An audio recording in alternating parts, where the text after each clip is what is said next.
Hi YouTube, welcome to my next video in my Surds playlist, and in this one I'm going to do some examples on rationalizing surds.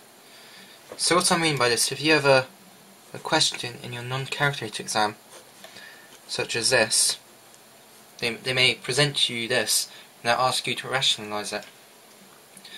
So it's almost the same as simplifying it, but they want you to get it into the form a square root of b. So essentially they want you to get rid of the surd at the bottom of your fraction and place it on the numerator at the top.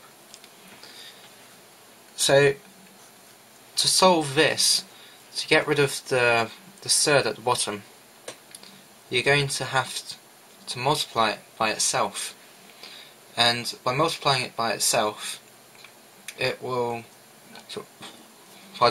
it will remove the surd from the bottom.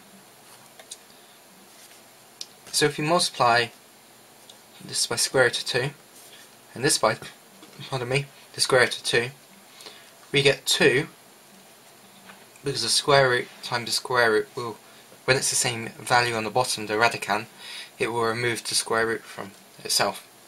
And then we have 2 square root 2. And now you say, oh, we still haven't got this form, have we though?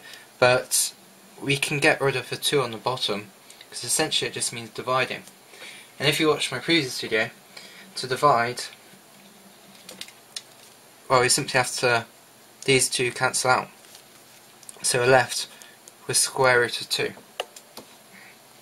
Okay, let's do another example. Let's do, let's get some more paper here. Let's do 5 over the square root of 3. So what we're going to have to do is, like before, we multiply by the surd of itself. So multiply by the square root of 3, multiply the square root of 3. And we're multiplying both sides by the same amount to keep the same value of the surd.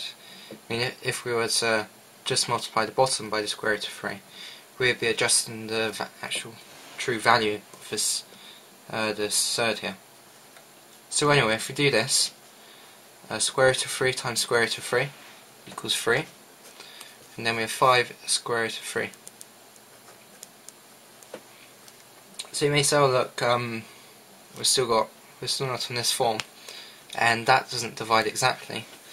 However, this can also be written as 5 over the square root of 3 multiplied by the square root of 3.